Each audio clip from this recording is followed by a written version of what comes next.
너네 동아리 하니? 네. 무슨 동아리야 너네 다? 인문학 동아리. 인문학? 주영이는? 페이퍼. 예림이는? 저 뜨개질이. 뜨개질? 유경이는? 저 수랑 놀자. 수랑 수학? 수학 같은 거. 예린이는? 저 전통공예예요. 전통공예? 난 또래 상담부였어 얘들아. 오, 그거 저희 있어요. 그치? 나 또래 상담부 회장이었어. 네. 그래가지고 상대방의 입장에서 들어주고 공감하고 이런 것들을 하고 있었지. 추억이다. 선생님 그런 걸 잘하시는 편인가요? 아니 잘 못해. 그래서 배웠어. 하면은 좋아요. 수학 놀자? 유경이 진짜 수학 좋아하는구나. 그럼 막 수학 문제 풀어 가면? 수도쿠. 수도쿠. 수학. 그건가 한 줄에 10개 숫자. 한 칸에도 10개 숫자? 근데 그거 다 다를걸요? 어. 군까지 있는 것도 있고. 9개. 한 줄에 9개. 이렇게 사방 여기 9개도 9개인데 겹치지 않게. 맞지 이거? 네.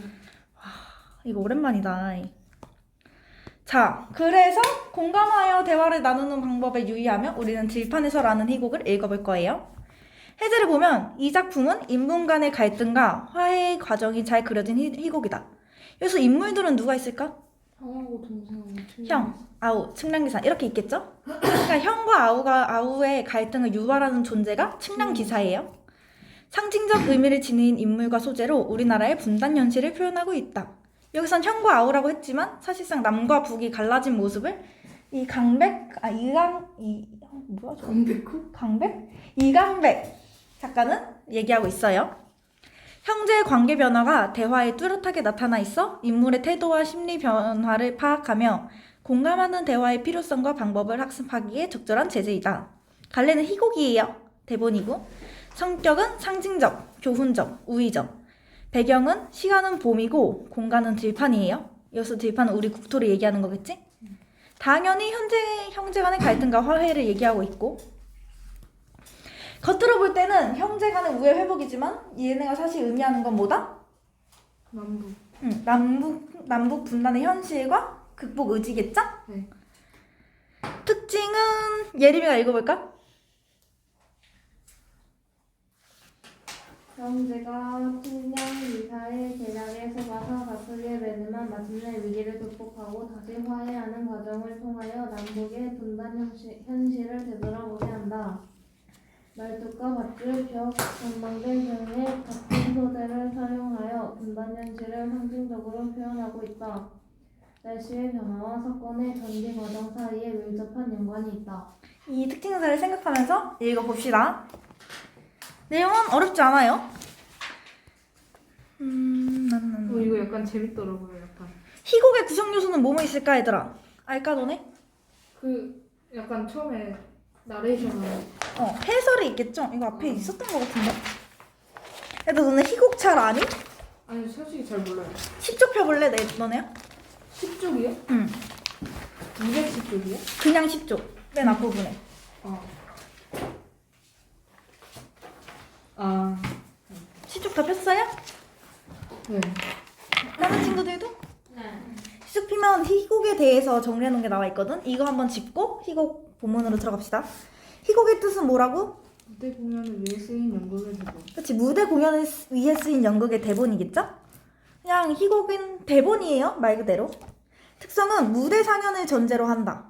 그러니까 약간 우리가 대사도 있고 행동을 나타내는 지시문도 있겠지? 이걸 사람들에게 보여주는 거예요, 극을. 막과 장을 기본 단위로 합니다. 막이란 무대와 객석 사이에 장막을 올리고 다시 내릴 때까지 한 장면. 그러니까 이제 시작할 때 그 앞에 천 같은 게 올라가지. 그리고 잠깐 내려갈 때도 있고 또 내린 다음에 장면이 바뀌어서 다시 또 올라가고 이걸 막이라고 하고 장이란 한 막을 다시 나눈 것으로 인물의 등장과 퇴장, 조명의 암전으로 구분합니다. 뭔지 알지 얘들아? 막이 딱 내려갔다고 해서 내려갔다 올라갔다고만 장면이 바뀌는 게 아니라 그 사이에서 불이 갑자기 어두워지고 막 인물들이 분주하게 움직이고 또 어떤 등장인물 나오고 너네 다들 공연 봐봤지? 그런 걸 장이라고 해요.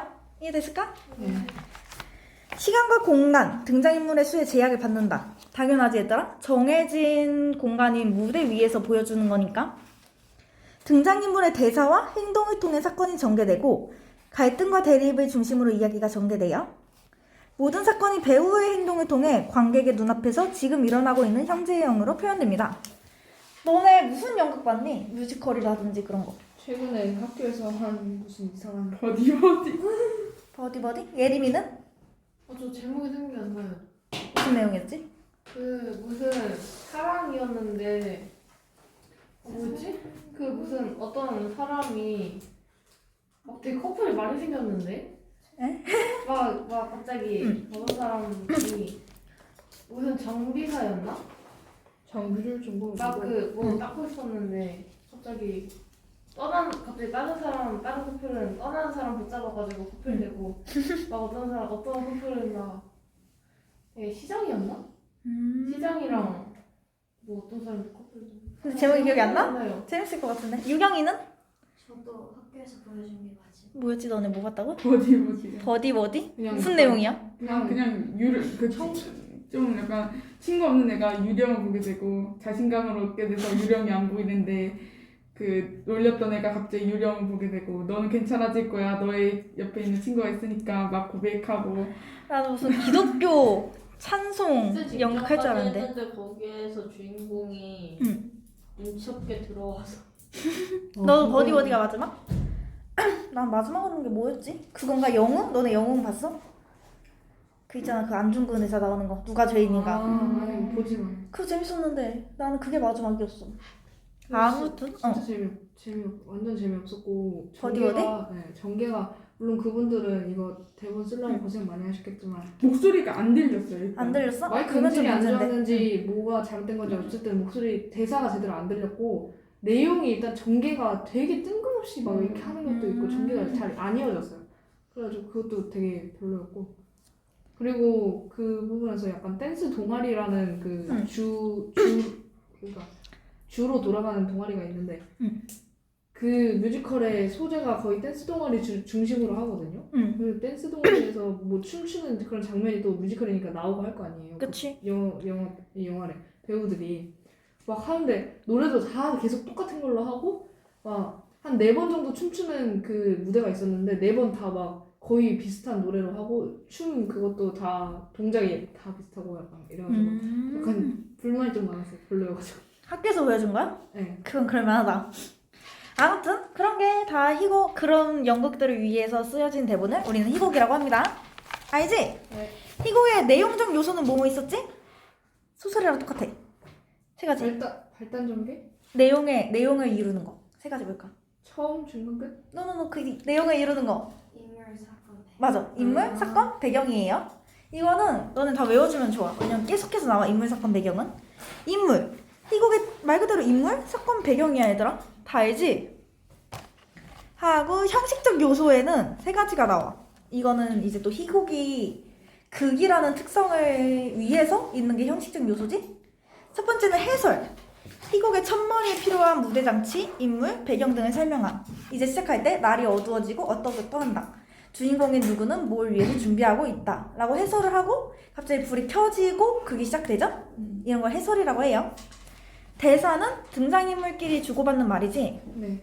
희곡은 거의 대사가 주를 이루고 있지. 네. 그러니까 우린 인물의 대사를 통해서 내용이 어떤지, 어떤 상황인지를 파악해야 돼요. 네. 가장 중요한 요소라고도 볼 수 있겠지? 마지막으로 지문. 지문은 이제 불을 킨다, 끈다. 영어로 치면 약간 페이드 아웃, 줌인 이런 걸 지문이라고 해요. 다 알지 얘들아? 어렵지 않아요? 구성 단계는 뭐지? 아까 예원이가 말한 거? 처음 중간 끝? 처음 중학교 그 있잖아. 그걸 약간 소설의 발단 전개 이런 것처럼 하면은 희곡은 조금 달라. 어떻게 5가지가 있지? 희곡은 조금 달라. 소설은 뭐지 얘들아? 5가지?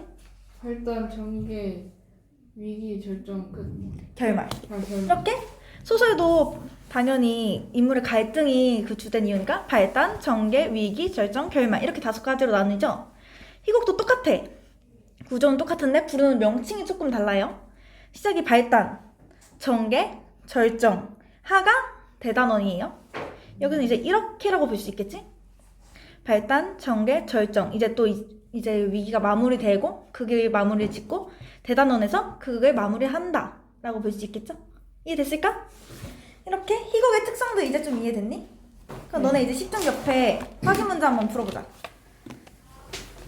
저희 그때 풀었었는데. 풀었었어? 네.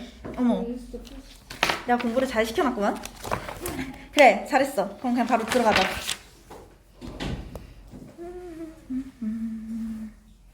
수요일에 수업하니까 되게 색다르다. 좋은데? 피곤해요. 피곤해? 왜? 수요일이 왠지 제일 피곤한 것 같아. 오늘 밥도 맛있는 거 나오고 수업도 일찍 끝나잖아. 그냥 일찍 안 끝나요. 저희 오늘 7교시. 왜 7교시야? 원래 저희 화수가 7교시. 화목 아니야 보통? 화수. 얘네 이상해요. 너네 화목이지? 네. 탐벌 맞아. 탐벌은 화목이었고.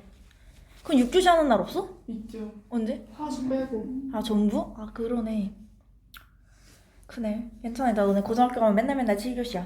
아, 걱정하지 마요. 요즘 야자 안 해. 그럼 뭐예요? 그냥 가요? 그냥 집 가. 왜요? 독서실 가고. 어. 이제 선택이 근데 나는 했었어. 재밌어가지고. 근데 야자면 뭐예요? 야자하면 자습해 그냥. 빈 교실이 야자실이라고 있거든. 거기 가서 자습하는 거야. 그냥 어두워질 때까지. 근데 몰래 그냥 중간에 나가도 뭘 안 하던데? 근데 학원 있는 애들은 어쩔 수 없이 째야 되지 않아요? 그냥 그거 신청해서 하는 거야. 그냥 자습실 여는 느낌. 그래서 야간 자율이네요. 맞아, 자율이야. 야간 자율았어. 아무튼 너는 괜찮아. 아직 1년이나 남았으니까 지금을 즐기면 돼요. 아 1년이라뇨 너무 짧잖아. 1년 밖에 안 남았는데. 1년 괜찮아 얘들아. 근데 왜 이렇게 비를 많이 두셨어요? 갑자기? 여기 안 아파요? 여기 아파요? 여기 뚫고 싶은데? 진짜 근데 나 여기 한 계속 뚫었었어. 뚫었다 막았다 한 4번 뚫었을걸 여기는? 얘들아 그게 중요한 게 아니야. 우리 지금 들판 해설을 봐야 된다고. 너무 배고파요. 아, 너무 졸려요. 저- 자, 얘들 오늘 우리 들판 해설까지만 나갈 거야. 오케이? 당연하죠 이게 너무 할만하지 얘들아? 해요. 할만해 유경이? 괜찮아요? 예린이는? 네? 할만하지? 네. 너네 다 졸리니? 저 양세면서 자고 저 싶어요. 할만하지가 않은데. 그래? 그럼 우리 체조 한 번 더 할까? 국민 체조나 할까? 그냥 해요. 그래 알겠어요. 들판에서 할 거예요. 인물 누구? 중요한 조수들. 측량기사, 조수들, 사람들 이렇게 5명이 나와요. 장소는 들판이죠? 자, 이거는 해설이에요. 무대 뒤쪽에 들판의 풍경을 그린 커다란 걸개 그림이 걸려 있다. 샛노란 민들레꽃, 빨간 양철 지붕의 집, 한가롭게 풀을 뜯는 젖소들이 동화책의 아름다운 그림을 연상시킨다. 이렇게 설명을 해주고 있어요. 희곡이란 건 무대 위에서 보여주는 거니까 약간 CG 이런 거 안 되겠지? 그러니까 다 그림이라든지 그런 걸로 벽에 걸어두고 배경을 표현해주는 거예요. 발단, 막이 오른다. 형과 아우, 들판에서 그림을 그리고 있다. 형은 무대의 오른쪽에서, 아우는 왼쪽에서 수채화를 그린다. 둘 다 즐거운 표정으로 휘파람을 불거나 노래를 부른다. 형, 아우에게 다가가서 그림을 바라본다. 이게 이제 형과 아우 배우들이 행동해야 되는 걸 보여주고 있는 거죠? 아우는 주영이가 합시다. 오, 그럴까? 좋다. 아우 주영이. 형 누가 할래 얘들아? 제가 할게요. 형은 예원이, 아우는 주영이가 해요. 측량기사는 유경이가 하자. 그리고 조수는 예린이가 하고 사람들은 예림이가 해요. 좋다 얘들아 이거. 선생님이 해설해요. 그래 내가 해설을 해줄게. 시작. 뭐야? 선생님 아니에요? 아니 이제 형이야. 아 형이에요? 야 좋다 얘들아 연기 잘해야 돼. 저요. 이거 그냥 애들 연극 시킬걸. 야. 시작. 저기요 배우님 잠깐만요. 이거 무대 사고예요. 예원스럽게 열심히 해야지. 영원스럽게. 시작. 야 멋진데? 아주 멋지게 그렸어. 경치가 좋으니까 그림이 잘 그려져요. 홈쇼핑이야? 넌 역시 정말 솜씨가 훌륭해. 형님 솜씨가 더 훌륭하지요. 아니야. 난 너만큼 잘 그리지 못하는 걸. 뚜벅뚜벅뚜벅. 형님 그림이 훨씬 더 멋있어요. 오 그래? 그럼요. 푸른 들판, 시냇물과 오솔길, 탱돌하게 피어있는 민들레꽃, 한가롭게 풀을 뜨는 젖소들, 점점점. 참 아름답고 평화로운 풍경이군요. 난 아직 집은 못 그렸어. 그런데 너는 벌써 우리가 사는 집까지 그렸구나. 들판 한가운데 빨간색 양철 지붕과 하얀 연기가 피어오는 굴뚝. 점점점. 난 이곳에서 평생도록 형님과 함께 살고 싶어요. 나도 너와 함께 아름다운 이곳에서 행복하게 살고 싶어. 형과 아우 다정하게 포옹한다. 돌아가신 부모님께서 우리의 이런 모습을 보신다면 분명히 저 하늘 위에서 바라보고 계실 거예요. 정말 고마우신 부모님이시다. 이렇게 좋은 곳을 우리 형제에게 물려주셨으니. 자, 잘했어요. 여기 보면은 이제 우리 형과 아우의 대화에서 뭘 유추할 수 있을까? 부모님이 없다. 부모님이 돌아가셨다. 그리고 둘이 같이 살고 있다. 같이 살고 있고 우애가 깊다. 우애가 되게 깊어요. 그리고 이제 푸른 들판, 시냇물과 오솔길, 샛노랗게 피어있는 민들레꽃처럼 배경을 설명해주고 있죠. 간접적으로 네. 얘기해주고 있고 양철 지붕과 하얀 연기가 피어오르는 굴뚝 이런 걸 말하면서 지금 어떤 배경을 가지고 있는지를 이렇게 유추해 볼 수 있어요. 네.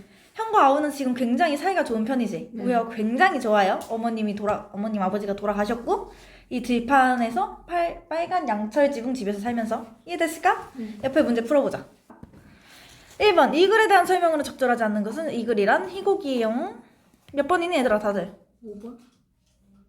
그래서 전 4번이라고 했다가 좀 다 맞는 것 같아서 4번은 됐어요. 4번? 4번. 아, 유경이는? 4번 했어. 4번. 3번이 맞겠다. 왜 5번이었을까? 잘못 본 것 같아. 지시문은 인물의 행동이나 표정 등을 지시하고 있다? 맞죠? 근데 해설을 통해서 인물의 성격과 심리를 전달하고 있지 않아요? 인물의 성격과 심리는 대사라든지 독백에서 우리가 파악을 해야 되는 부분입니다. 근데 여기에 막 둘 다 즐거운 표정을 휘파람을 불거나 노래를 부른다는 성격을 그런 거 나타내는 거예요. 약간 좀 밝은 그런 심리나 좀 헷갈리는데. 표정이나 행동을 지시하고 있지? 그래서 인물이 이렇게 연기를 하는 거지. 휘파람을 불면서. 그걸 보고 우리는 유추를 해야 돼요. 아, 기분 좋구나. 유추하라고 냅둔 거지. 막 대놓고 알려줬다고 볼 수는 있겠지만 그냥 유추하라고만. 그냥 우리가 유추해야 되는 거예요. 이걸 보고. 이해됐을까? 2번은? 4번? 4번. 4번? 다른 친구들은? 저 4번이요. 4번? 1은 뭐지? 해설. 해설이에요. 해설의 역할은 등장인물과 배경, 무대 장치를 제시하고 있죠? 맞아요. 3번은? 3번. 헷갈린다고 하는 사람 누구였지? 저요. 몇 번? 5번이요. 5번? 아우는 형의 칭찬에 겸손한 모습을 보인다. 저 도저히 모르겠어가지고 응. 아무거나 찍은 거라. 여기서 아우가 보면은 형님 솜씨가 더 훌륭하지요 라고 자신을 낮추면서 겸손한 태도를 보여주고 있어요. 이해됐을까? 네. 3번은 의기양양해 하면서 뽐낸 적은 없어요, 형이. 4번은 몇 번일까? 4번? 4번, 2번. 다른 친구들은? 저도 4번 했다가 4번이요. 2번으로 바꿨어. 4번 했다가 2번. 인물의 심리 상태를 알 수 있다. 할 수 있나? 여기 형을 그게 심리 상태인가? 약간 인물의 표정이라든지 심리 상태를 알 수 있어요? 해설을 보고. 이해됐을까? 네. 4번은 왜 아닐까? 지금은 막이 오른 상태예요. 그니까. 오른 상태여서 지금 여기 오른 상태에서 막이 오르기 전 필요한 정보를 알려줄 수 없잖아요. 예림이는? 동의합니다. 뒤에 친구들은 왜 4번 했을까? 저 똑같아요? 저도. 다음 4번이에요? 얘들아? 이해되지? 네. 자, 그러면 다음 장 넘겨가지고 형! 주위에 있는 민들레꽃을 꺾어서 아우에게 내민다. 해야 되나요? 네, 해야 돼요.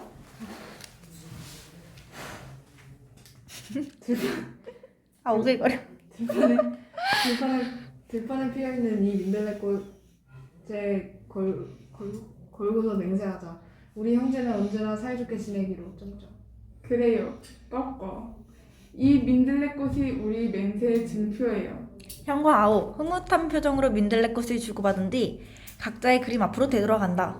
난 이제 집을 그려야겠다. 나는 저 파란 하늘과 해님을 그리겠어요. 형과 아우 열심히 그림을 그린다. 측량기사와 2명의 조수가 등장한다. 측량기사는 측량기를 세워놓고 조준경을 들여다보면서 조수들에게 손짓으로 신호를 보낸다. 측량기사 앞쪽에는 1명의 조수가 눈금이 그려진 표지봉을 들고 서 있다. 측량기사의 뒤쪽에서는 측량이 끝난 지침마다 다른 조수가 말뚝을 받고 맞줄을 맨다. 여봐요! 우리 말씀인가요? 하나, 둘, 셋. 당신들 지금 뭐 하고 있는 겁니까? 참여하고 있지요. 보시다시피. 여긴 우리 땅이에요. 왜 함부로 들어와서 말뚝을 받고 줄. 줄을 쳐요. 자네들 뭘 해? 어서 땅 주인들께 인사드려. 우리 조수이를 예림이가 하고 조수이를 예림이가 하자. 안녕하세요. 안녕하세요. 오늘 날씨가 참 좋군요. 아 참, 제 소개도 해야죠. 저는 측량기사입니다. 우린 측량을 부탁한 적 없어요. 잘못 알고 온 모양인데 어서 우리 들판에서 나가요. 우린 실습을 하러 온 겁니다. 하나, 둘, 셋. 뭐? 실습하러 왔다고요? 네, 오늘 날씨가 화창해서 조수들을 데리고 야외 실습을 나왔어요. 그냥 버려두기에는 아까운 땅이군요. 공장 부지로 개발해서 팔거나 주택지로 나눠 팔면 큰 돈을 벌겠어요. 그런데 왜 이렇게 화를 내시죠? 우리를 보자마자 고함을 지르고 삿대질까지 하시니 너무 심한 것 아닙니까? 다 잘했어요. 자, 그럼 이제 내용을 가보자. 여기는 들판에 있는 민들레꽃에 걸고서 맹세하자. 형제들은 우리가 앞으로 우애 좋게 지내자고 맹세를 했어요. 생각 굉장히 좋지 아직까지. 네. 하고 그림을 그리는데 갑자기 측량기사가 등장합니다. 측량기사는 뭘까? 왜 등장했지? 갈등이 이제 일어날 것을 어. 보시요. 이제 앞으로 전개가 달라질 거다고 암시를 해주는 존재예요. 갈등이 유발되는 가장 큰 인물이기도 하고 측량기사가 와서 함부로 땅을 막 그 길이를 측정하고 넓이를 재고 이러고 있어요. 네. 그러니까 어이가 없지. 자기 부지에 이렇게 들어왔으니까. 네. 근데 여기서 측량기사는 실습하러 왔다고 얘기를 하고 있어. 근데 네. 진짜 실습일까? 아니요. 아니죠. 겉으로는 실습이라고 지금 뻥을 치고 있어요. 측량기사가. 네. 그리고 여기서 보면 눈을 가늘게 뜨고 들판을 둘러보며 눈을 가늘게 뜬다는 건 우리는 어떤 의미로 받아들일 수 있을까? 얕잡아본다. 약간 되게 우리가 보통 교활한 사람을 표현할 때 되게 이렇게 표현하고 있긴 하지. 이건 예림이 아니에요? 무슨 소리야? 예림이는 이렇게 그린다고 나는. 똑같은데. 아니 저기 더 너무한데? 예림이. 이게 예림이에요. 콧구멍이 하나 더 그려줄게. 더 이상해져. 이게 안경도 그려줄게. 아무튼 이게 예림이에요. 아니 개그다. 이거는 우리가 되게 보통 교활하거나 되게 어떤 꿍꿍이를 숨기고 있는 사람을 묘사할 때 되게 눈을 가늘게 그리긴 하지. 되게 이 측량기사가 교활한 성격의 인물이라는 걸 간접적으로 보여주고 있어요. 이해됐을까? 네. 어렵지 않죠? 네. 지금 형과 아우는 아직까지 사이가 좋다 나쁘다? 좋다. 좋은데 누가 등장했지? 측량기사. 이걸 보아서 앞으로 어떤 전개가 예상된다? 좀 갈등이 안 좋은. 일어날 거. 이 측량기사와 조수들의 행동으로 인해 갈등을 예상할 수 있겠죠? 어렵지 않죠? 내용 뻔하다. 그냥 들어보자. 5번에 몇 번? 5번. 5번이죠? 아름다운 들판에서 증표를 걸고 우애를 맹세하고 있다. 여기서 증표 뭐였지? 믿을래. 민들레꽃이었어요. 다 알지 얘들아? 네. 이건 틀리면 바보. 6번에 몇 번? 5번. 저 3번. 저도 3번. 예린이랑 3번 했어. 3번? 예린이는? 6번. 아, 6번? 6번에 3번은. 6번에 3번? 네. 주영이는 몇 번? 5번이야. 왜 5번이라 했을까? 왜냐면 그냥 다른 시간 보고 같은 시간 보고 있잖아요. 똑같은 방법. 아니지. 들판을이잖아 들판. 들판을. 근데 약간 좀 다른 인물로 전환? 그 측량기사. 적절하지 않은 것인 건 알지? 네네네. 그건 알죠. 들판. 형제는 들판을 어떤 시각으로 보지 얘들아? 막 이렇게 소중한 나의 것. 우리의 측량기사는? 그냥 돈으로. 돈. 맞지? 뭐야? 맞죠? 네. 에비앙. 이해됐어? 네. 맞아요? 네. 근데 5번 했어. 네. 뭐지? 3번이죠? 형제에서 새로운 인물. 여기서 새로운 인물은 누구? 측량기사. 어렵지 않죠? 네. 7번에 몇 번? 3번. 3번이에요. 예의를 잘 지키지 않아요. 다짜고짜 제가 들어와서. 여기서 재도 될까요? 혹시 제가 땅을 사서 돈을 받아도 될까요? 라고 예의를 잘 지키는 성격은 아니에요. 측량기사는. 이해됐지 얘들아? 네. 인물에 대해서 이해하고 있지? 네. 8번은 2번. 적반하장이 무슨 뜻이실까? 그냥 원래 지 잘못인데 자기가 오히려. 알지? 네. 적반하장. 이신점 씨는 내그 네 맘 내 맘. 네. 알지? 사면 초과는? 몰라요. 그러니까 불 났는데 사면이 다 초가집이야. 나갈 수가 없다. 그냥 오도 가도 못하는 거고. 마이 동풍은? 네, 영어 같아요. 마이 덤풍. 마이 오도 동풍. 말지. 말 귀에 동풍? 그러니까 그냥 뭘 말해도 귀담아듣지 않는다는 거예요. 이것도 약간 맞는 것 같아요. 왜냐면 자기 이거 하지 마세요 뭐 하는 거 했는데 아 돈 벌면 좋을 것 같고 하지만 전 2번을 했어요. 2번이죠? 아, 지어졌다. 전전반측은? 모르겠어. 이거는 전전긍긍하다라는 거예요. 약간 뭐 잠 못 자고 뒤척뒤척이고. 이해됐지? 네. 9번은 주영이가 해보자. 우정 그러니까 약간 좀 우애의 증서인데 그렇게 생각한 이유는 이거까지 가야 되구나. 서로 마음을 나눴기 때문이에요. 그렇지? 그냥 우정의 증표로 나눠갖자 하기 때문에 우정의 증표인 거예요. 네. 이해됐을까? 네.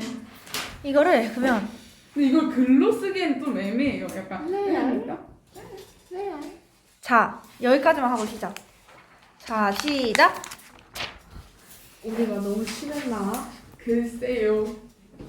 내 조수들이 측량 경험이 없거든요. 그래서 실습을 나온 건데 아무 설명도 없이 말뚝을 박아대니까 화가 나셨나 보죠? 그 말이 맞아요. 미리 알려주셨다면 우리는 기꺼이 허락했을 겁니다. 두 분께서는 안심하고 그림이나 그리세요. 그런데 실습이 끝나면 저 말뚝들은 어떻게 할 거지?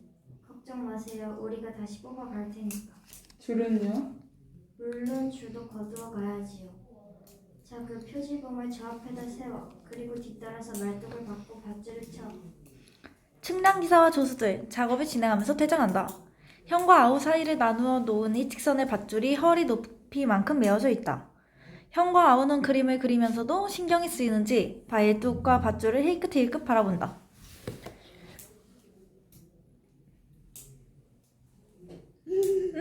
그들이 입고서 그냥 하면 어떡하지? 너가 해야지. 형님 너무 걱정하지 마세요. 해야지. 아 형님 너무 걱정하지 마세요. 식량 시점을 끝내면 그들이 지운다고. 이것이 적당. 이게 적반하장이에요? 저는 그런 예시를 보여주기 위해 예원이와 한번 짰습니다. 그들이 입고서 그냥 가면 어떡하지? 우리가 치면 되잖아요. 그렇구나. 난 괜히 염려했다. 그런데 지붕 그리 빨간색 물감 좀 빌려주겠니? 그럼요. 어서 가져가세요. 형, 밧줄 앞에서 어떻게 넘어가야 할지 망설인다. 허리 높이의 밧줄을 뛰어넘어 가려다 말고 밧줄 밑으로 몸을 낮춰 아우에게 간다. 아우는 빨간색 물감을 형에게 빌려준다. 선생님 근데 이거 약간 현실 고증인 거예요 같아요. 저도 막 이렇게 막 펜스 같은 거 쳐져 있으면 무조건 그 뛰어가려고 안 하고 밑으로 이렇게 기어서 가거나 그러거든요. 근데 동생은 무조건 이렇게 뛰어넘어가요. 약간 그러니까 동생은 뛰고 언니들은 밑으로 간다? 그러니까 약간 좀 그런 거 같다? 그러니까 이게 반영을 한 거 그러니까 약간 대체 보편적으로 좀 더 그 마지들이 약간 이렇게 좀 이렇게 어떡하지 이런 경향이 좀 있고 동생들은 뭐 아니 말고 약간 이런 게 있고 그런 거. 현실 고증이 잘 됐구만. 고맙다. 고맙다.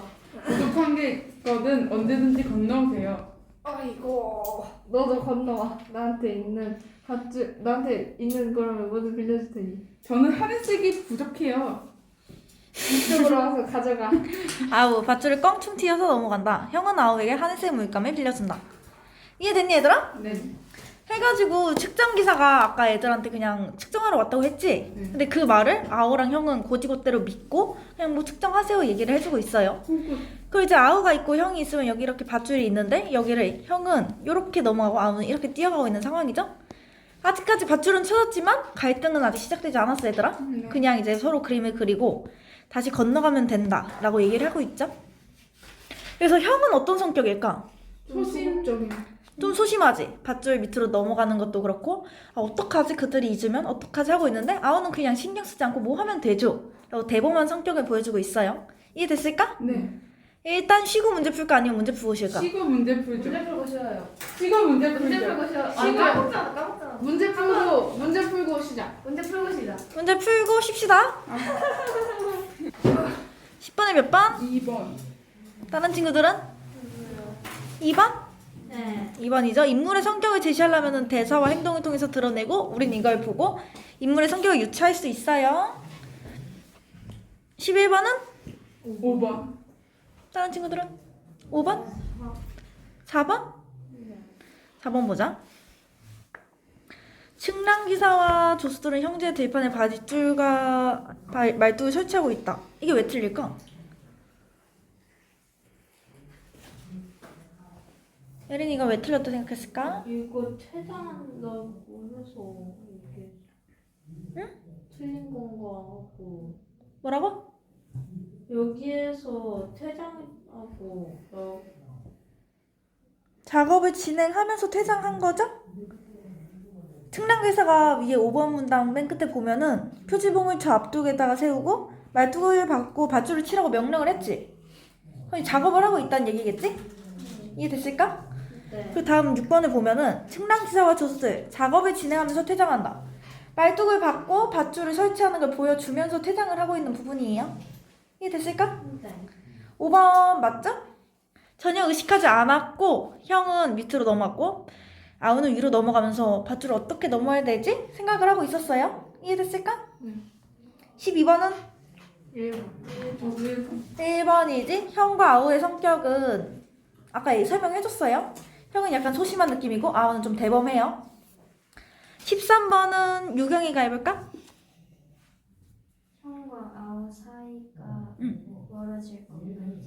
그치? 형과 아우 사이에 갈등이 생기고 사이가 소원해질 거라든지 뭐 멀어질 것이다 라고 볼 수 있겠죠? 이해됐을까? 자, 다음 해봅시다. 7번부터.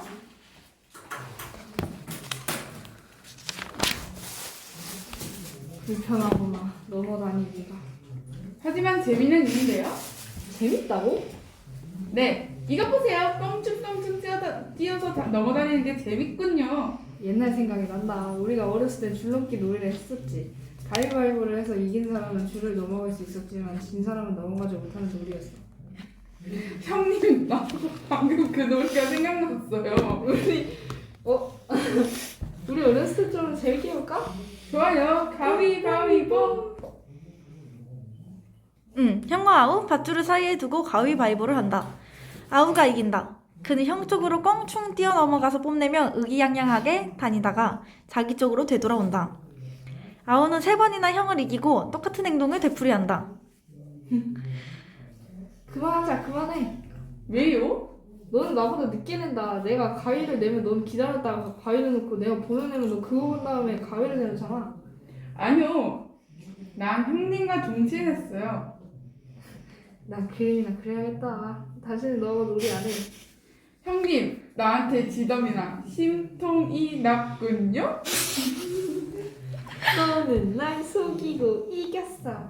아니요, 형님이 지금 화를 내는 건 동생인 내가 이겼기 때문이에요. 형님은 언제나 이겨야 하고 동생인 나는 항상 져야 한다. 그게 바로 형님의 고정관념이지요. 미리 경고해주겠는데 내 허락 없이 이쪽으로 넘어오지 마라. 그럼 형님도 내 땅에 넘어오지 마요. 아우, 자신의 그림 앞으로 되돌아간다. 형과 아우는 침묵 속에서 그림을 그린다. 가만히 있자. 저건 놀라운 사실인데? 야, 저기는 우리 집을 가. 우리 집? 그래. 우리 집이 어때서요? 난 지금까지 우리 집이 들판 한가운데 있는 줄 알았어. 근데 그게 아니야. 측량기사가 쳐놓은 밧줄을 보라고. 우리 집은 한가운데가 아니 약간 오른쪽에 있잖아. 여기까지 잘했어요. 여기서는 어떤 내용이지? 불화가 시작된. 그치? 이제 형과 아우가 옛날이 생각난다면 갑자기 놀이를 해요. 어떤 놀이였지? 고무줄 놀이를 하고 있어요. 근데 계속해서 아우가 이겼지? 네. 그리고 형은 이제 좀 심통이 난 거야. 그래가지고 막 네가 계속 하고 둘이 좀 불화가 있죠? 네. 근데 이제 여기서 A에서 불화가 생겨가지고 너랑 이제 내 허락 없이 넘어오지 말라고 그냥 선을 그어요. 이렇게 갈등이 시작되는 거죠.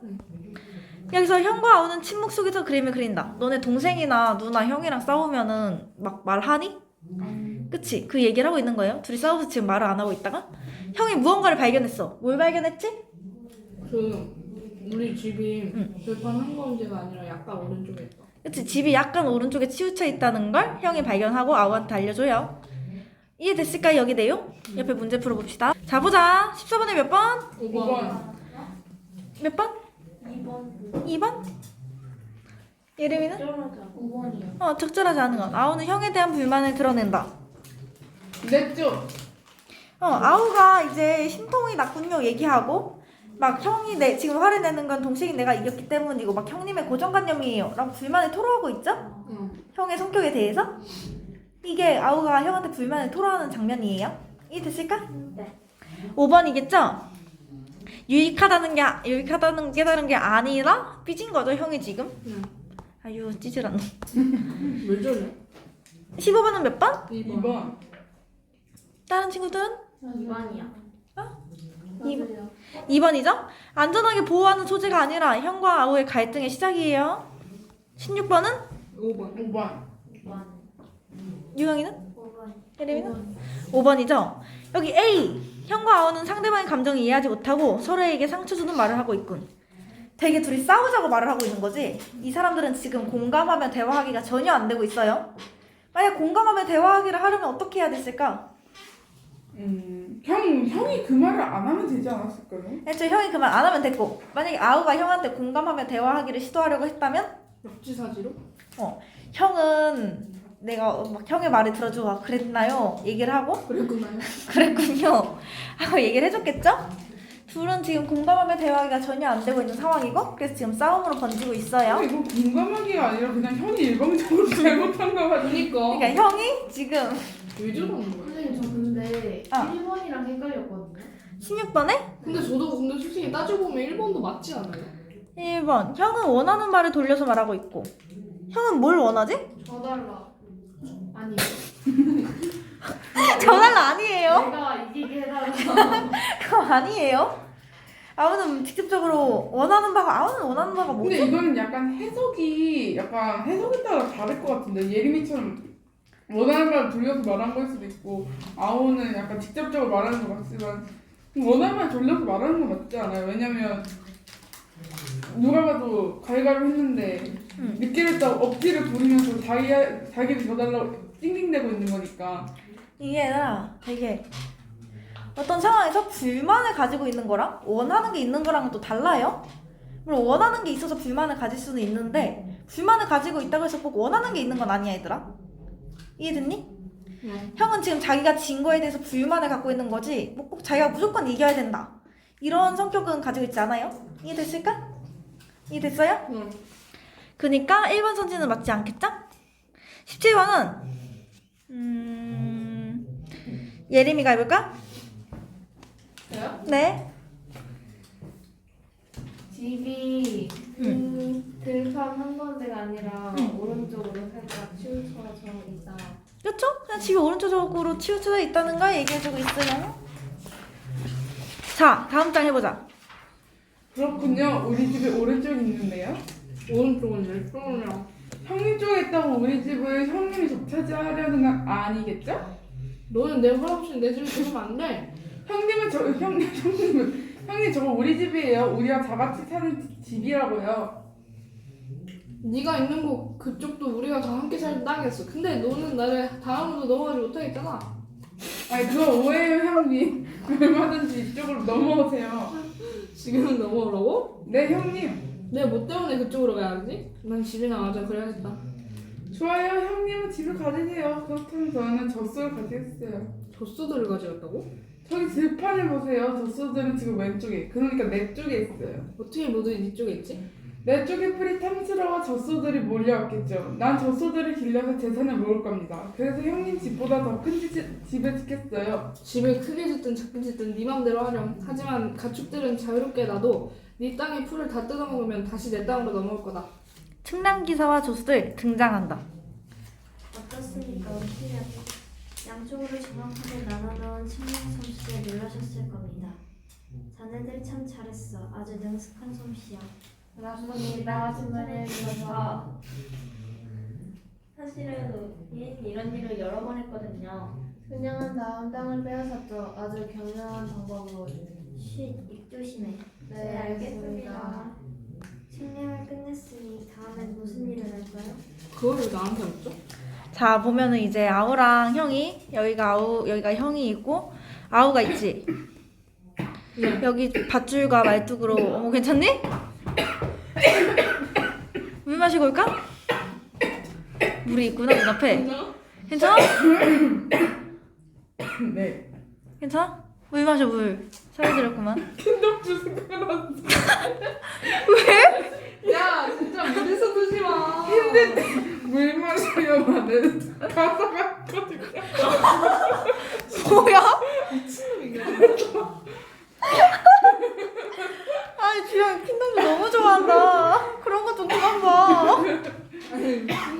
좋지 않아. 아 웃겨. 괜찮니? 네. 자 보자. 아우가 이제 왼쪽에 있고 형이 오른쪽에 있죠? 네. 집은 어디 있을까? 형 쪽에. 여기 이렇게 집이 있어요. 젖소들은 아우 쪽에. 이렇게 있어요. 근데 먼저 소유권을 주장한 건 누구다? 형. 형이 먼저 오른쪽은 내 쪽이다. 너는 내 허락 없인 들어오면 안 돼. 라고 형이 먼저 도발을 했어요. 그러니까 아우는 깜짝 놀래가지고 저건 우리 집이라고 얘기를 하지. 근데 이제 형은 네가 한 번도 못 넘어가게 했잖아라고 또 말도 안 되는 고집을 부리고 있어요. 이게 이제 아우도 지기 싫었겠지. 화도 나고. 그러니까 이제 젖소들은 내 거다 라고 얘기를 하고 두 사이에 이제 갈등이 좀 더 점점 고조되고 있어요. 하고 이제 측정기사가 저걸 보면서 아주 잘 반을 갈랐다. 원래 우리는 이렇게 교묘한 방법으로 땅을 빼앗았다 라고 얘기를 하고 있죠. 보니까 이거 둘을 나눈 거는 측정기사들의 물론 속셈이 있었지만 어쨌든 둘 사이에 갈등이 시작되고 있죠. 이해됐을까? 응. 네, 풀어봅시다. 몇 번? 3번. 3번이요. 3번? 네. 보봐. 부대 배경은 인물이 새롭게 등장할 때마다 바꿀 필요가 있을까 없을까? 없어요. 없어요. 그냥 처음부터 끝까지 들판에서 일어나는 일이에요. 이해됐을까? 근데 그 뭐지? 뒤에서 약간 좀 뒷말하는 것들은 그 뭐지? 그 측량기사가 뒤에서 약간 몰래 얘기를 하잖아요. 조수랑. 그럼 그것들은 들판에서 얘기하는 거예요, 그것도? 여기 이렇게 들판 아까 그림이 그려져 있다 했지. 이렇게 들판이. 그럼 여기서 인물들이 있으면 뒷말 얘기하는 것만 여기 세워놓으면 되겠죠? 그냥 여기서 수근수근 얘기하고 있다고 조명을 이쪽으로 비추면은 주목이 가겠지? 이해됐을까? 굳이 무대 배경을 바꿀 필요는 없어요. 19번에 몇 번? 3번. 3번? 네. 다른 친구들은? 3번이죠? 외적 갈등은 뭐고 내적 갈등은 뭐지 얘들아? 외적 갈등은 심리적으로 이제 혼자 속으로 이렇게 갈등을 하는 거고 외적 갈등은 표면적으로 이제 싸우는 드라마. 그치? 외적 갈등은 인물과 인물 간에, 내적 갈등은 인물 하나에 혼자서 갈등을 하고 있는 거예요. 20번에 몇 번? 1번. 다른 친구들은? 저도 1번. 1번이죠? 형제의 들판을 빼앗는 게 궁극적인 목표예요. 21번은? 2번. 5번. 저 모르겠어요. 2번. 5번. 주영이는? 저 5번이라고 했는데 잘못한 것 같아요. 5번. 예원이는? 하나씩 봐보자. 기억. 아우는 집을 형제 공동의 소유로 생각하고 있군. 맞아요. 맞을까 틀릴까? 맞죠? 비꼬는 듯한 말투가 어울리는 대사군. 맞지 않아요? 그럼 비꼴 상황이 아니잖아. 일단 한번 패스를 해보고 3번. 형은 자존심과 체면 때문에 억지를 부리고 있군. 맞아요. 아우는 형으로부터 독립하고자 하는 의지를 보내고 있군. 맞아요. 측량기사는 조수들에게 측량을 가르친 것을 뿌듯해하는군. 맞아요. 이게 가르치는 거예요? 이 사람이? 그 아주 능숙한 솜씨라고 하면서 조수들은 이런 일 여러 번 했다 했잖아요. 그러면 측량기사는 따로고 조수들이 그냥 알아서들 이런 일 많이 벌인 거 아니에요? 근데 애초에 측량기사하고 조수들이라고 했으니까 조수가 측량기사를 이렇게 보조하는 그런 역할이니까 당연히 배우죠. 둘이 약간의 완전히 잠깐만 측량을 가르치는 것을 뿌듯해하는 건 비꼬는 듯한 말투가 어울리는 대사군. 5번이죠? 5번이에요? 네. 측량기사가 조수들한테 가르친 건 아니에요. 여러 번 했다고 했잖아. 우리는 이미 여러 번 했거든요. 그것 때문에 헷갈렸어요. 이거 약간 자랑을 하는 거면은 약간 같이 이게 가르쳤을 거면은 같이 했겠지 이거를. 근데 같이 했는데 굳이 자랑할 필요는 있을까? 없죠? 비꼬는 거겠죠? 야 나보고 지금 글로 가라고? 라고 얘기를 하는 거예요 형은. 아 진짜요? 저는 약간 갑자기 동생이 지한테 막 우호적으로 얘기하려고 약간 마음 약해진 그런 건 줄 알았어. 지금 넘어오라고? 내가 뭐 때문에 가야 하지? 다음 대사를 보면 되죠 그럴 때는. 나보고 가라고? 내가 왜 가야 되는데? 라는 약간 흔들린 뉘앙스예요. 것 같았어요. 지금 아. 넘어오라고 지금 넘어오라고? 이렇게 해가지고 아니지 내가 뭐 때문에 그쪽으로 가 이런 느낌. 이런 게 헷갈리면 다음 대사를 보면 돼요. 22번은 몇 번일까? 서수령 아니에요? 그런 애들 미안하다. 서수령? 예린이가 해볼까? 네. 22번.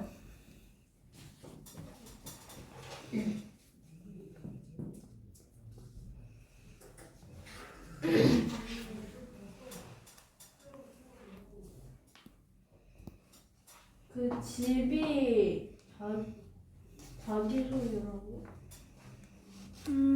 그쵸? 집은 이제 오른쪽에 있으니까 오른쪽 땅은 내 거다. 그러니까 집도 내 소유다라고 주장을 하고 있어요. 이해됐을까? 정확히 하기 위해서도 처음 약속대로 말뚝과 밧줄을 치워드릴까요? 아니 그냥 둬요. 어떻게 할까요? 당신 형님은 말뚝과 밧줄을 그냥 두라는데요. 밧줄은 약해요. 더 튼튼한 건 없어요? 더 튼튼한 거라면 젖소들이 넘어가지 못할 만큼 튼튼한 것이 필요해요. 그걸 철조망도 있고 높다란 벽도 있죠. 너 지금 무슨 짓을 하려는 거냐? 형님은 내일에 상하지 마세요. 철조망보다는 벽이 좋겠어요. 이 정도 높은 벽을 쌓아 올리면 아무것도 넘어가지 못하겠죠. 뭐? 높은 벽? 너와 나 사이를 완전히 가로막겠다고? 우리 조수들은 유능해서 여러 가지 부업을 하고 있죠. 이리 와, 이분에게 자네들이 잘 설명해드려. 조수들 아우에게 다가간다.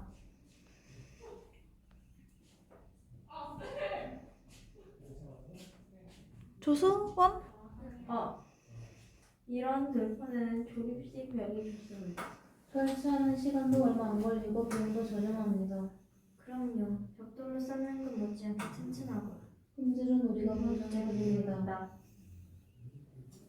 비용은 얼마나 들까요? 난 현금이 없어서. 당장 현금이 없으면 땅으로 주셔도 돼요. 땅으로? 네, 지금 가지고 계신 땅의 반절을 주세요. 하지만 부모님께서 물려받은 땅은 그래도 땅을 주고 벽을 만드는 게 맞습니다. 젖소들이 저쪽으로 넘어가 버리면 당신만 큰 손해 아닙니까? 좋아요. 땅 반절을 드릴 테니 벽을 설치해 주세요. 조수들 벽 공사를 시작한다. 그들은 칸막이 형태의 벽을 운반해 오더니 재빠르게 조립해서 밧줄을 따라 세워놓는다. 형과 아우 사이에 벽이 가로놓인다. 그럼 몇 초까지 풀어요? 나가는 데까지? 일단 쭉쭉 나가보고. 여기서 이제 어떤 내용이 전개되고 있지? 완전 절정? 그건 아니지만 살짝 뒤에 있는 설정까지는 아니지만 둘이 되게 갈등이 심화되고 있어요. 네. 아우는 이제 벽을 세우려고 하고 이제 특정 기사들이 밧줄을 치울까 했는데 형은 치우지 말라 하고 아우는 거기에 한술 더 떠서 벽을 세우려고 해요. 왜냐면 저수들이 넘어가면 안 되니까 세우려고 하고 이제 형은 그런 아우를 향해서 뭐라 꾸짖고 있지. 너 지금 뭐 하는 거냐고. 여기서 형이 되게 아우를 가르치려고 들고 하는 건의의식이 보일 수 있어요. 이해됐을까? 네.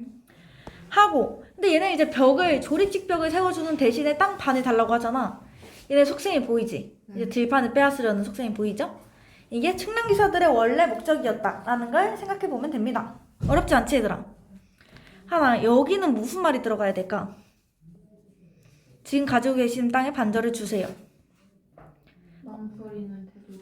그치? 약간 우물쭈물 망설이면서 얘기를 해야겠지? 하지만 하고 말꼬리를 흐리고 있으니까 이해됐을까? 바로 다음 장 가보자.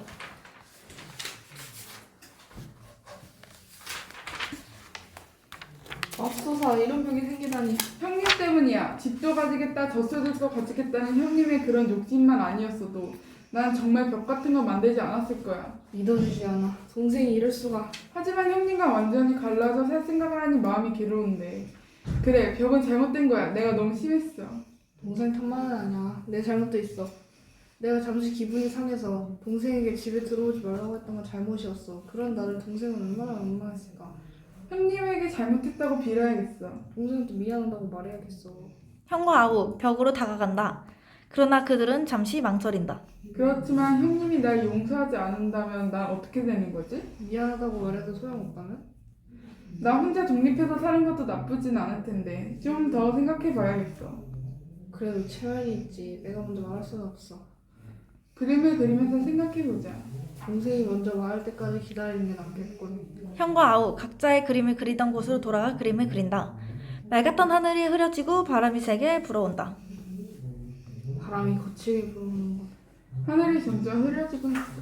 아까까지는 형과 아우의 외적 갈등이 주된 갈등이었지 얘들아. 네, 근데 여기서는 어떤 갈등이 또 등장하고 있지? 내적 갈등. 갈등. 내적 갈등이 있어요. 여기서 아우는 형님과 갈려서 할 생각을 하니까 마음이 괴롭다. 내가 잘못한 것 같다 하고 먼저 사과를 할까 말까 미안하다고 할까 말까 계속해서 고민하고 있어요. 형과 아우 둘 다. 근데 결국 사과를 했을까 안 했을까? 안 했어요. 안 했죠? 벽 앞에서 만약에 안 맞아주면 어떡하지? 나 이렇게 체면이 이치하고 서로 또다시 고민해요. 그래가지고 다시 그림을 그리겠다고 돌아갔는데 날씨가 어떻게 변했지? 흐려졌어요. 이건 또 뭘 암시할까? 더 심화된다. 그치? 약간 상황이 악화되고 있는 거에 날씨를 통해서 암시를 한다고 볼 수 있죠? 네. 이 내용 이해가지? 네. 넘어가 보자. 측량기사 많은 사람들을 데리고 형의 지역에 등장한다. 보세요. 바로 이 들판이 내가 여러분에게 분양해드릴 땅입니다. 사람은 내가 사람 3을 할게. 사람 1은 예린이가 하고 사람 2를 예림이가 하자. 제가 뭐라고요? 너가 사람 2. 굉장히 넓은데요? 난 공장을 짓고 싶어요. 평점은 어디가 좋을까요? 우선 주택부터 짓고 봅시다. 그런데 이 벽 이쪽 땅만 분양할 건가요? 이쪽부터 둘러보세요. 그리고 저쪽도 보시길 바랍니다. 사람들, 형의 지역을 돌아다니며 살펴본다. 측량기사, 그림을 그리고 있는 형에게 다가간다. 아직도 그림을 완성 못했습니까? 네, 저 뒷담 때문에. 그림 가운데 벽을 그려놓는 중이군요. 이젠 아름다운 들판이 아니에요. 내 그림도 보기 싫겠고요. 내가 봐도 그림이 흉측합니다. 그런데 저 사람들은 누굽니까? 이 땅을 살 사람들이죠. 내 땅을요? 난 절대로 내 땅을 남에게 팔지 않습니다. 물론 지금은 그렇죠. 하지만 결국 이 들판은 당신 형제 것이 아니라 내 소유가 될 겁니다. 저 사람들도 그걸 알고 있어요. 터무니없는 소리 말아요. 사람들, 형의 지역을 둘러보고 퇴장한다. 측량기사는 벽에 다가가서 귀를 기울인다. 이상하게 조용한데요. 도대체 무엇을 하고 있는 걸까요? 나처럼 그림 그리고 있겠지요. 이렇게 조용하게 의심스러워요. 혹시 저쪽의 동생이 형님 집에 몰래 들어가려고 땅굴을 파는 건 아닐까요? 땅굴을 파면 요란한 소리가 들릴 텐데요. 땅 속에서 파는데 무슨 소리가 들리겠어요. 가만 저쪽이 무슨 짓을 하는지 확인해봐야 합니다. 측량기사, 바주지 주머니에서 호루라기를 꺼내본다. 그러자 조수들이 기다리고 있었다는 듯이 등장한다. 그들은 바퀴가 달린 전망대를 밀면서 들어온다. 여기서 보면은 이제 측량기사가 사람들을 데리고 분양해 줄 거라고 얘기를 하고 있죠. 그러니까 이 땅이 곧 자기 소유가 될 거라고 자신하고 있는 거예요. 그리고 이제 형의 그림을 보니까 형은 그림에다가 벽을 또다시 그려놓고 있고, 그러니까 더 이상 아름답지 않고 흉측하다고 얘기를 하고 있죠. 근데 그러면서도 자기의 소유가 될 거라고 도발을 하고 있어요, 측량기사가. 형은 터무니없는 소리를 하지 말라고 하지만 이제 측량기사가 아우가 뭘 하고 있는 걸까? 땅굴을 파는 건 아니까 감시를 해야 된다 라고 계속 부추기고 있죠. 이간질을 하고 그걸 보고 부추기다가 전망대를 끌고 와요. 이걸 형한테 팔아서 그 담례로 땅을 받으려는 생각이겠죠. 계속해서 측량기사는 형을 부추기고 있어. 이해됐을까? 다음 장 넘겨보자. 이건 뭡니까? 감시용 전망대입니다. 밑에는 이동하기 쉽게 바퀴를 달았고 위에는 불빛이 강렬한 탐조등을 장치했지요. 올라가 보세요. 자동으로 탐조등이 켜지면 벽 너머 저쪽을 샅샅이 볼 수 있습니다. 글쎄, 이런 것이 필요할까요? 이 전망대만 있으면 안심하고 지낼 수 있죠. 이쪽에서 사지 않아도 좋아요. 저쪽에 팔면 되니까요. 저쪽에서 이런 걸 가지게 된다고 생각해 보세요. 등골이 오싹해질 거예요. 저 가격은 얼마나 합니까? 가격은 걱정 마세요. 만약 현금이 없다면 땅으로 주셔도 됩니다. 땅은 얼마만큼이나? 많이 달라고는 않겠습니다. 반절만 주세요. 너무 망설이는데 살 생각이 없으시다면 저쪽으로 팔러 가겠어요. 아니 여기도요. 내가 씁니다. 잘 결정하셨습니다. 이왕이면 벽에 바짝 붙여드려 올라가서 저쪽을 바라보기 편하도록 말이요. 네, 그러지요. 측량기사 퇴장한다. 조수들은 전망대를 벽에 붙여 세워놓는다. 사람들이 아우의 지역에 등장한다. 그들은 관심 있게 그 지역을 둘러본다. 조수들 작업을 마친 후 퇴장한다. 형은 전망대 위에 올라가기를 망설인다. 측량기사 아우의 지역에 들어온다. 자, 어떤가요? 이쪽도 저쪽만큼이나 좋은 땅이죠?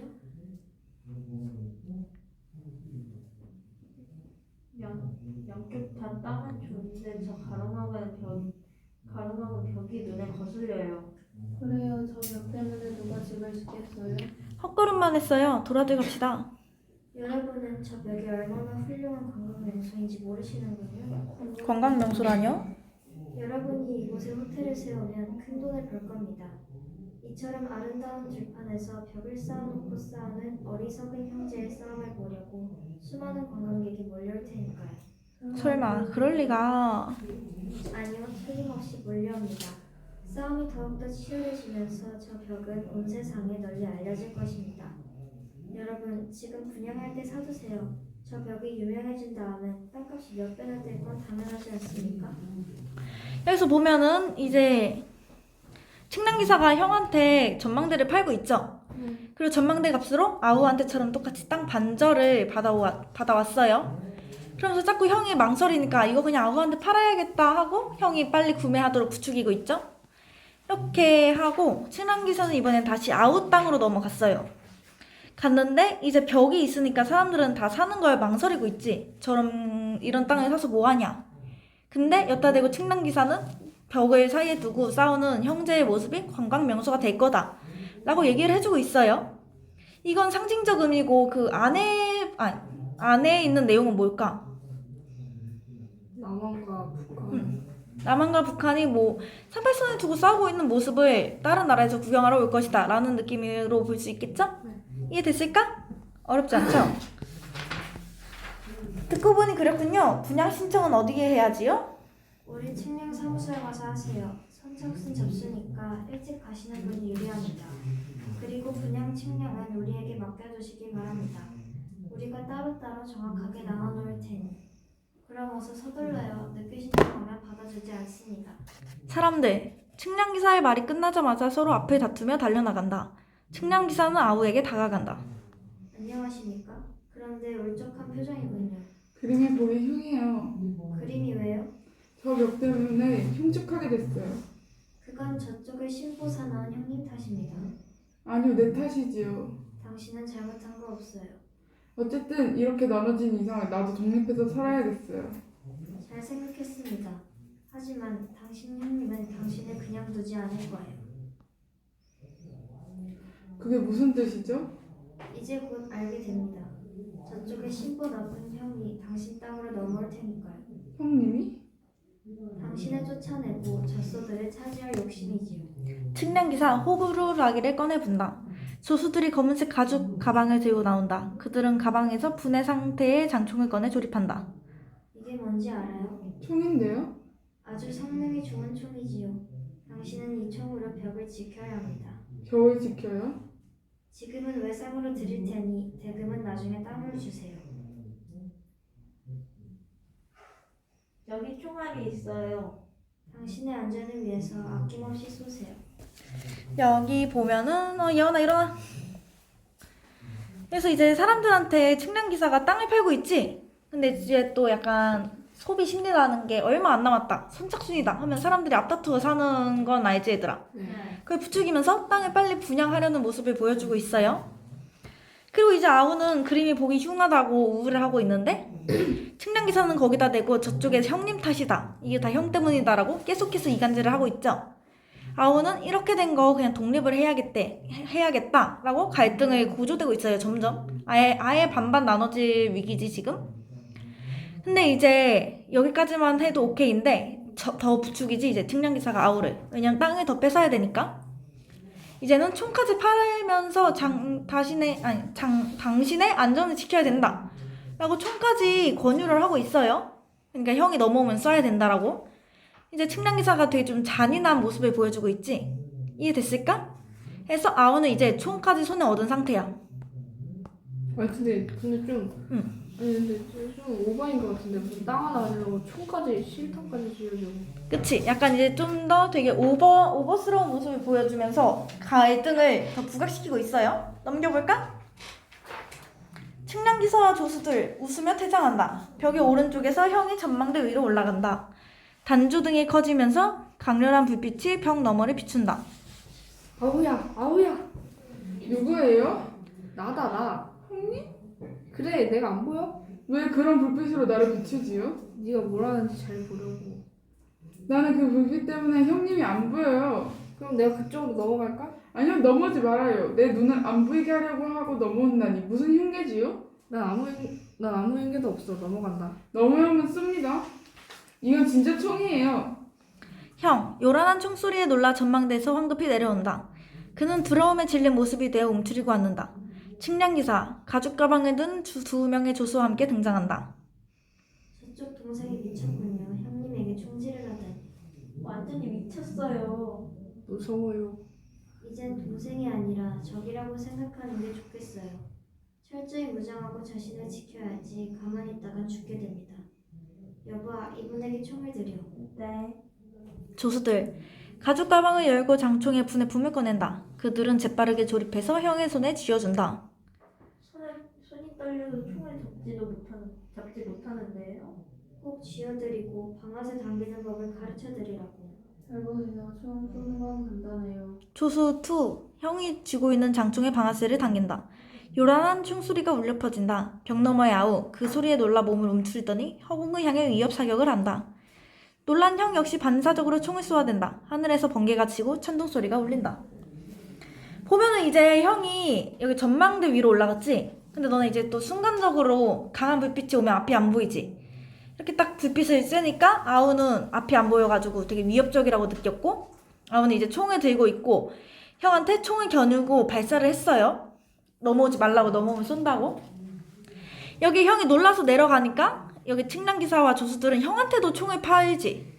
아우가 완전히 미친 거 아니냐고, 너도 너 자신을 지켜야 된다 라고 총을 또 팔아요. 이제 또 남은 형의 땅 또 뺏기 위한 거겠지? 근데 형은 쏠 생각 없었는데 또 다른 측량기사 조수가 형의 방아쇠를 당겨서 먼저 사격을 하지.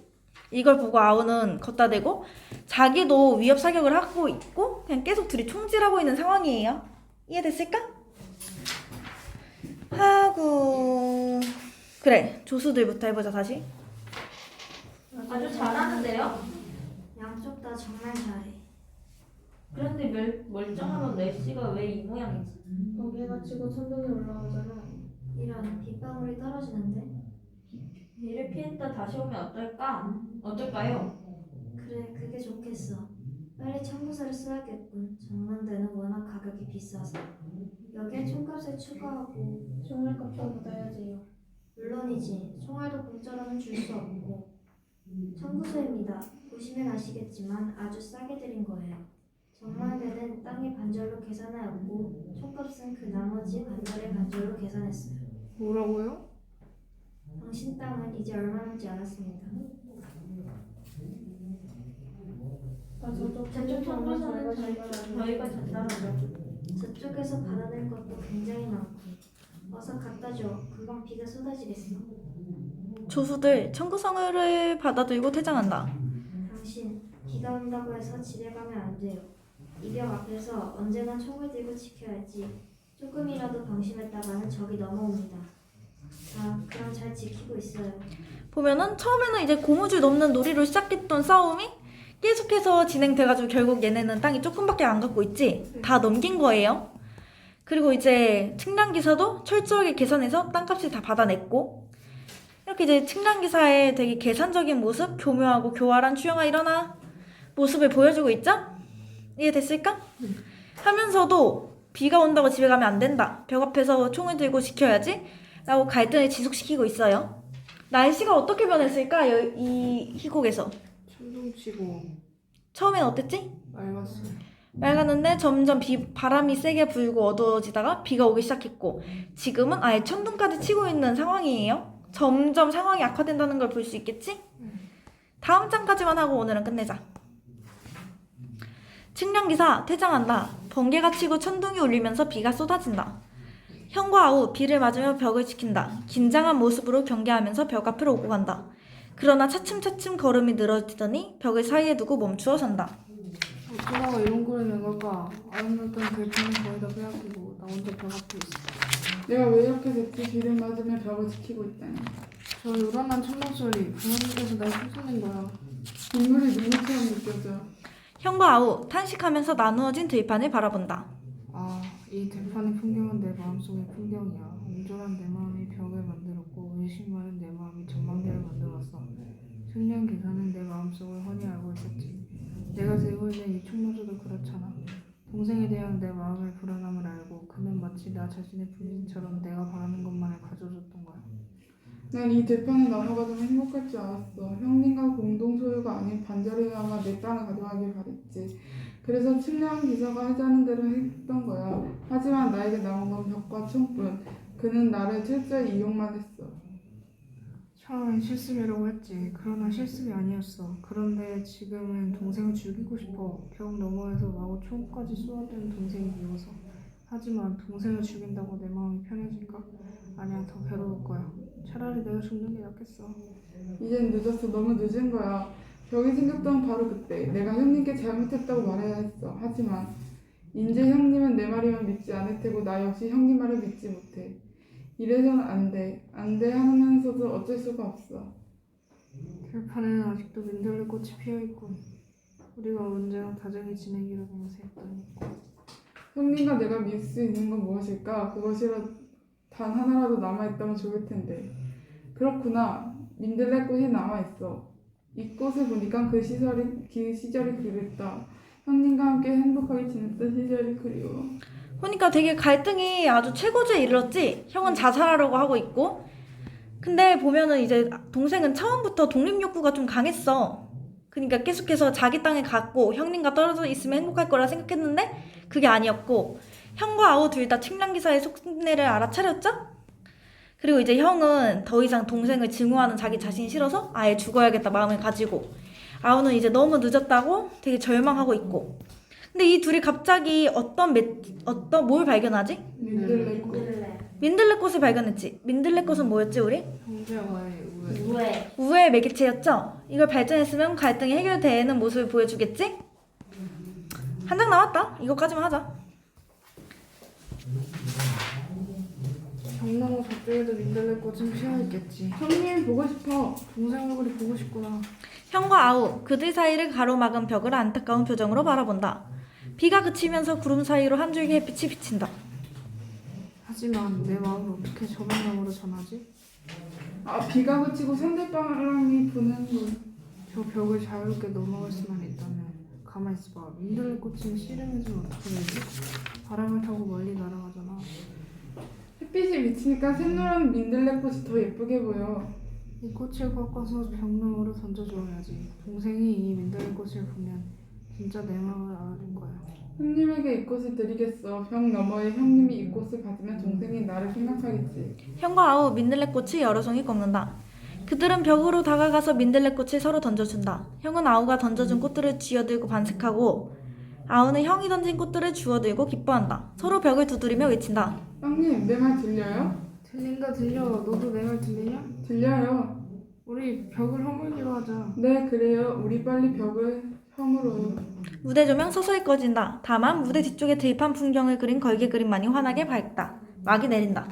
결국 서로에게 민들레 꽃을 보내면서 화해를 하고 벽을 허무는 걸로 그게 끝나죠? 네. 그러니까 갈등이 해결되는 모습을 보여주고 있죠? 네. 결국 민들레 꽃을 보면서 둘이 화해를 하겠다고 다짐한 거예요. 이해됐을까 얘들아? 오늘 수업